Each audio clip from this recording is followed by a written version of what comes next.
What's up, guys? Since our last video, I've been playing around with redoing some of the buildings here in the upper terrace. Just getting a little bit more familiar with some of the off-grid stuff and playing around with different textures, shapes, and kind of just trying to get a good feel for everything that can be done in Grounded 2.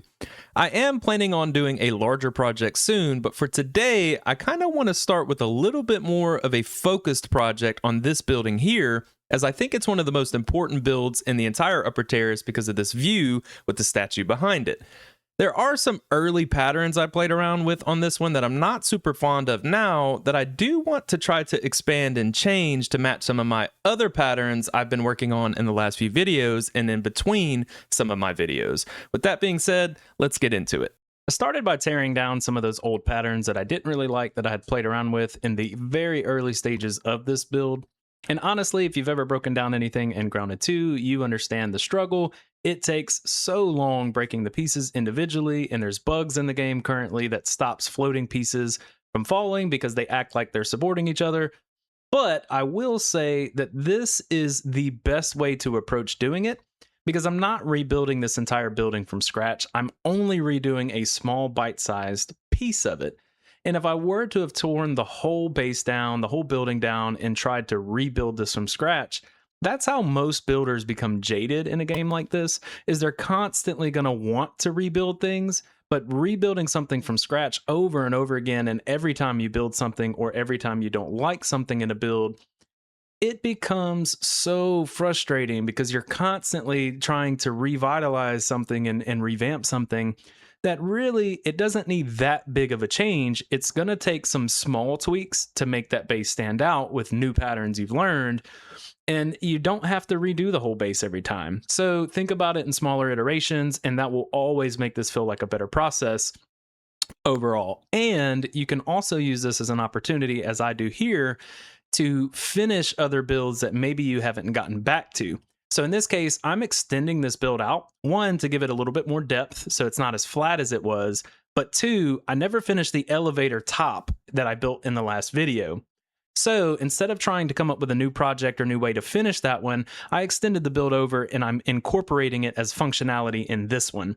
And some of the additional things that I got to do here was playing around with some different support beam type stuff that I've seen other builders use these pine walls for, because the darker color up top with the burr floors gives it a very, very cool standout kind of structure that you don't get from many other pieces.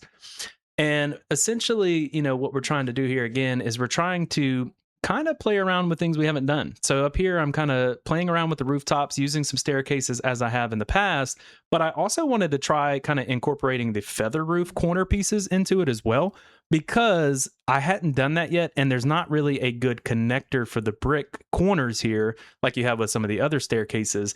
And honestly, I thought this part turned out really well covering the elevator.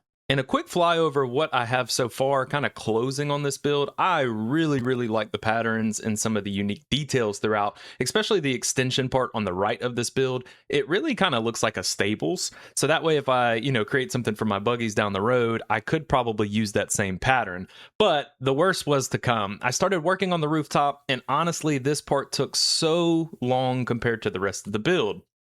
That's because I tried to make this as unique as possible by doing different varies in heights and as well as the materials, but I also wanted the rooftop to move in different directions, and that caused so much problems because I haven't used that pattern. I haven't established a good way to use this pattern, and honestly, I probably spent the majority of this video, the majority of my time, trying to line up this roof, shrinking it, expanding it. And the biggest issue here was the pine supports on the sides. They really didn't line up with the idea I had in my mind for the rooftop. So what I attempted to do here was to really just dig into, okay, how can I support this roof to really make this build stand out? And looking at the end of the build here, I think we did everything we set out to do because the statue looks great towering over as a backdrop for the rooftop that we added. And now our buildings are really starting to match with the newer patterns, this one compared to the last one I updated. And that's what we're trying to do, right? We're trying to take something old, kind of like we have here, which is unique, but needs to be revamped to match some of the newer patterns. And also, I kind of want my buildings in the upper terrace to be taller in scale because I want them to tower over the player in certain ways. And the other thing for today is that the best part about this type of approach in this project is it didn't take weeks of time to demolish and rebuild. Instead, it only took a couple of hours for me to go through and add all of these additional details and additional functionality that I didn't have in this build before. So for instance, this used to be the elevator's entrance and exit. Well, I've turned it into a small room that now I could come back to and add any additional stations, chests, whatever I want to down the road. And shifting into the also kind of interior part of this build, this is my favorite part.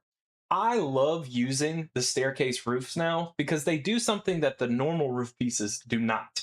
They add the additional support in here that typically the player would have to build some form of facade over to make it appear like we're supporting the roof. Where the stairs, they give that to you as soon as you place them, which makes building interiors much easier. I don't have to come in and pick a triangle type piece to add those, support layers in. They're already there.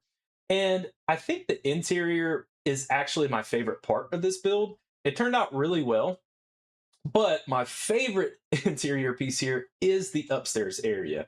Overall, I think that this, with the high ceilings, and it looks like I missed something, but with the high ceilings, I think that this room is really, really unique. And again, kind of having those layer of staircases approaching each other in different directions that we went for, it just makes this part feel so, so alive and immersive for the player, with all the custom windows, all the different directions that the blocks are moving in, the supports are moving in, all of the different textures.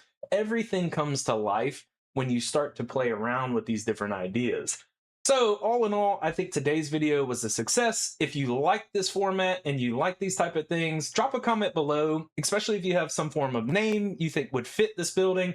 I think I'm going to go with the Dehydration Ward for now, because I want my individual buildings to have singular purposes. So this one will serve the purpose of holding waters and potentially drying racks is kind of the way I'm going with it. But if you like this video, leave a comment below, let me know, and hope you enjoyed.